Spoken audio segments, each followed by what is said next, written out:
দ্রুত নিয়োগ প্রক্রিয়া সম্পন্ন করতে হবে এবং শূন্য পদ বৃদ্ধি করার দাবি নিয়ে আজ 2022 সালে টেট পাস ডিএলএড ঐক্যমঞ্চের তরফে আজ তারা রাস্তায় নামে এবং তাদের মূলত একটাই দাবি যে দ্রুত ইন্টারভিউর জন্য তাদের ডাক দিতে হবে এবং নিয়োগ প্রক্রিয়া সম্পন্ন করতে হবে।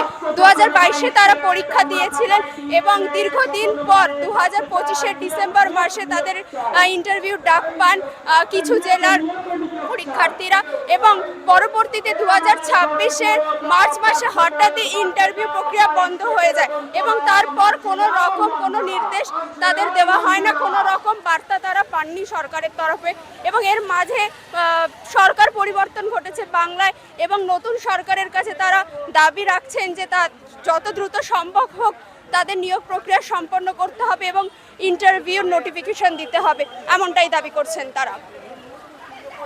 Thank you. আজকে আপনার হাতে এই মুহূর্তে একটা পদ্ম ফুল দেখছি এবং আপনার পেছনে একটি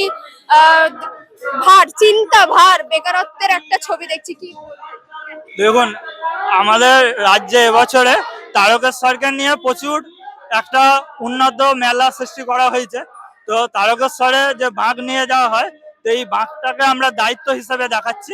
ঠিক আছে, এখানে একদিকে আমাদের বাবা মা দেখতে পাচ্ছেন, এটা কিন্তু শুধু আমাদের বাবা মা নয়, যারা এই পশ্চিমবঙ্গে গভর্নমেন্ট শিক্ষার সাথে যারা যুক্ত আছে তাদের বাবা মাদেরও এটা প্রতিচ্ছবি।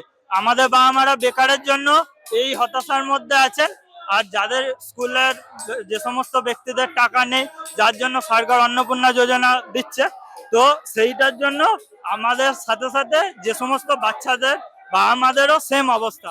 তাই যদি গভর্নমেন্ট নিয়োগ করে আমাদেরও যেরকম একটা সুরাহা হবে, সেই সমস্ত গরিব বাচ্চাদেরও সুরাহা হবে। এই যে বলছেন প্রাথমিক বিদ্যালয়তে স্টুডেন্ট নেই, তার কারণ এক স্টেপ যদি সরকার নিজে পুনর্বিবেচনার বোধ থেকে ভাবে যে শিক্ষক নেই, সেখানে প্রত্যেক বাবা মা চায় যে সে যে অবস্থায় আছে তার থেকে তার সন্তান উন্নত অবস্থায় যাক।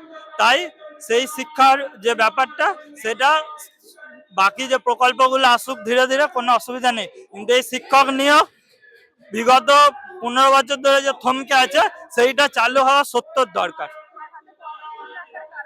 পদ্মফুলটা এটা প্রতীকী হিসেবে আমরা গভর্নমেন্টকে রিপ্রেজেন্ট করছি।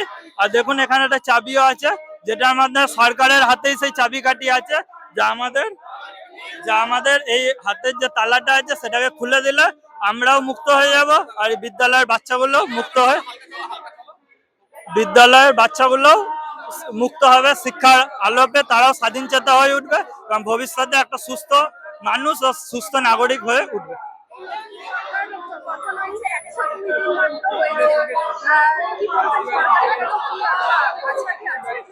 সরকারের কাছে আমরা আশা রাখবো নতুন সরকার, আর আমাদের এই নতুন সরকারের কাছে প্রথম আন্দোলন, আশা করব যুবকদের জন্য যা যা কিছু বার্তা দিয়েছিলেন সেইগুলো কথা যদি তিনি রাখেন, তাহলে আর আমাদের নতুন কিছু ব্যাখ্যা করার প্রয়োজন হবে না। তিনি নিজেই জানেন শিক্ষা ব্যবস্থা, স্বাস্থ্য ব্যবস্থার কি হাল, যেটা মানুষের ন্যূনতম চাহিদা। আর এটা তো শুধু আমাদের নয়, ইন্ডিয়ান কনস্টিটিউশনের আর্টিকেল আছে শিক্ষা যে মৌলিক অধিকার। তো মানুষের মৌলিক অধিকার গুলোকে আগে বাস্তবসম্মত করলে বেশি কার্যকরী হবে। সূর্যদীপ ঘোষ, হুগলি ডিস্ট্রিক্ট। আজকে কি কি দাবি নিয়ে আপনারা? আমাদের কিছু জেলার ইন্টারভিউ হয়ে গেছিল বিগত সরকারের আমলে, সেই ইন্টারভিউ পুনরায় চালু করার দাবি জানাচ্ছি। দ্রুততার সঙ্গে আমরা সেই ইন্টারভিউ চালু করার দাবি জানাচ্ছি। তার সাথে আমাদের শূন্য পদের সংখ্যা বাড়াতে হবে, কারণ যখন এই সরকার আসার আগে বিরোধী পক্ষে ছিল তখন উনি বলেছিলেন, মাননীয় এখন বর্তমানে মুখ্যমন্ত্রী শুভেন্দু অধিকারী মহাশয়, উনি বলেছিলেন যে আমাদের সমস্যার সমাধান করবে। ওনার কাছে দাবি থাকছে যে আমাদের ন্যূনতম শূন্য পদ বাড়ানো হোক, কারণ পশ্চিমবঙ্গের সরকারি প্রাথমিক বিদ্যালয়গুলির অবস্থা খুবই করুণ। সেখানে অনেক স্কুল আছে, সেখানে অনেক স্টুডেন্ট থাকা সত্ত্বেও মাত্র একজন করে শিক্ষক রয়েছে।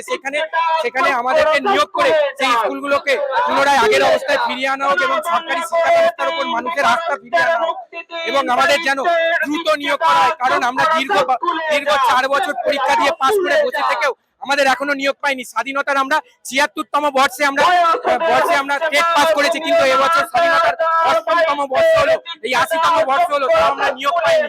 তাই আমাদের দাবি রাখছি যে মাননীয় শুভেন্দু অধিকারী মহাশয়ের কাছে যে আমাদের দ্রুত নিয়োগ করা হোক এবং ন্যূনতম শূন্য পদের ভ্যাকেন্সি বার করা হোক।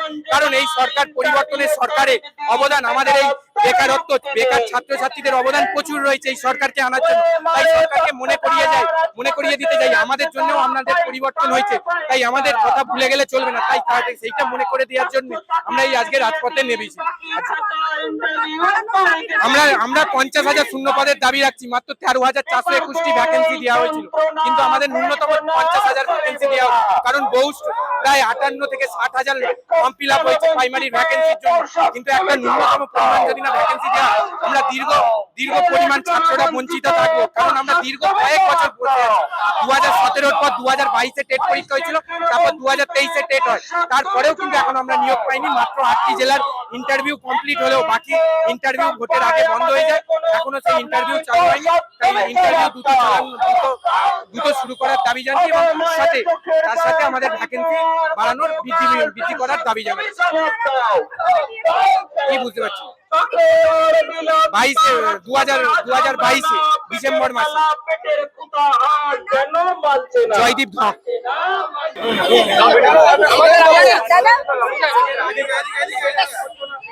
দাদা, আজকে আপনারা কি দাবি নিয়ে আসছেন? আজকে মূলত দাবি আমাদের, আমরা প্রাইমারি হবু শিক্ষক, আমরা হাফ জেলার ইন্টারভিউ হয়েছে, হাফ জেলার ইন্টারভিউ বাকি। আগের সরকারের যে উদাসীনতার কারণে আমরা এখনো পর্যন্ত স্কুলে ঢুকতে পারিনি। নতুন সরকারের ১০০ দিন পূরণ হয়েছে। আমাদের আবেদন যে আপনারা আগের সরকারের পথে হাঁটবেন না। এই দিকে দিকে প্রাইমারি স্কুলগুলো বন্ধ হচ্ছে শুধুমাত্র শিক্ষকের অভাবে। এই গরিব মধ্য নিম্নবিত্ত রিক্সা চাওয়ালাদের সন্তানদের ভরসা প্রাইমারি বিদ্যালয়, মানে ফ্রি অ্যান্ড কম্পালসারি এডুকেশন সেটা আজকে আগের সরকারের উদাসীনতার কারণে ধ্বংসের পথে। আমরা চাই সেই সরকারের পথে হাঁটবেন না। ১০০ দিন পার হলো, একটা বার্তা নেই। আগের সরকার যেমন এসএলএসটি এসএসসি নিয়ে পড়েছিল, আমরাও সেই একই পথে হাঁটছেন। আমরা পরীক্ষা দিয়েছি ২০১৭ সালের দীর্ঘ ৫ বছর পর।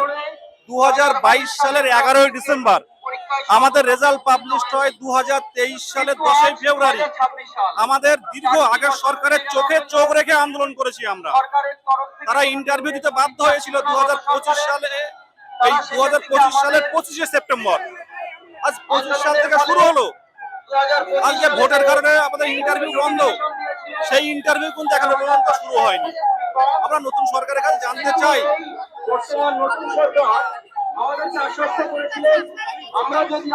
অবশ্যই যখনই যাচ্ছি মাননীয় শিক্ষামন্ত্রী বলছেন অতি দ্রুত। আমরা বুঝতে পারছি না অতি দ্রুত মানে কতদিন, অতি দ্রুত কথাটার মিনিং কি? অতি দ্রুত মানে খুব দ্রুত না এখনো ৩ মাস ৬ মাস দেরি হবে? আচ্ছা, অলরেডি ৩ মাসের উপরে চলে গেছে। আমরা উৎকণ্ঠার মধ্যে আছি, আমরা বিভ্রান্তির মধ্যে আছি যে আদৌ ইন্টারভিউ শুরু হবে। কিছু জেলার উত্তরবঙ্গ সহ কিছু জেলার ইন্টারভিউ হয়েছে, দক্ষিণবঙ্গ শুরু হয়নি। আর কবে? সেই একই অবস্থা আগের সরকারের আমলেও রাজপথে আন্দোলন করতে হয়েছে, নবগঠিত সরকারের আমলেই আন্দোলন করতে হচ্ছে। কিন্তু এই অসুবিধা কবে শেষ হবে? আমরা চাই পুজোর আগে বাকি থাকা জেলার ইন্টারভিউ শেষ করে পুজোর আগে আমাদের প্যানেল প্রকাশ করতে হবে। আমাদের নিয়ে আজ পর্যন্ত এই ১০০ দিনে কোনো বার্তা পাইনি আমরা। এই ১০০ দিনের মধ্যে আমরা চাইছি একটা কি অবস্থায় দাঁড়িয়ে আছি আমরা। আমাদের জেলাগুলো, বাকি জেলাগুলো কবে ইন্টারভিউ শুরু হবে সেটা এখনো পাইনি।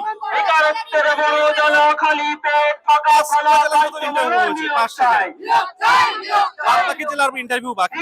আমরা চাই অতি দ্রুত শুরু করুন। আমাদের পরিবারগুলো একটা অনিশ্চয়তার মধ্যে দিন কাটছে, কি হবে আমাদের? আমরাই তো পরিবর্তন এনেছি। আমাদের দীর্ঘ আন্দোলন আগের সরকারের আমলে চোখে চোখ রেখে 10% হলেও এই 2022 সালে টেট উত্তীর্ণরা পরিবর্তন এনেছে, নতুন সরকারকে এনেছে। পাস করেছি পড়া করে সারা রাত্রি জেগে জেগে, তাই তো মোর নিয়োগ চাই। একদমই শিক্ষক নেই বলে তো গার্জেনরা, অভিভাবক অভিভাবিকারা তার সন্তানকে বেসরকারি স্কুলে নিয়ে যাচ্ছে। আজকে শিক্ষক থাকলে, পরিকাঠামো ঠিক থাকলে আজকে সরকারি প্রাইমারি বিদ্যালয়গুলো বাঁচত। আগের সরকারের উদাসীনতার কারণে কিন্তু আজকে আমাদের এই অবস্থা। যদিও এটা বলে মনে করাতে চাই যে এই সরকার, নবগঠিত সরকার কিন্তু আমাদের বঞ্চিত করেনি, আমরা বঞ্চিত হয়েছে আগের সরকারের আমলে।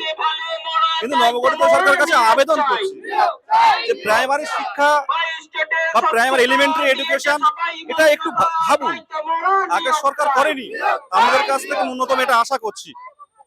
বিদেশ গাজী 2022 সালের প্রাইমারি টেট উত্তীর্ণ হব শিক্ষক, বিদেশ গাজী। Thank you. শুরু করার জন্য প্রত্যেক সহযোগিতা এটাই দাবি থাকবে।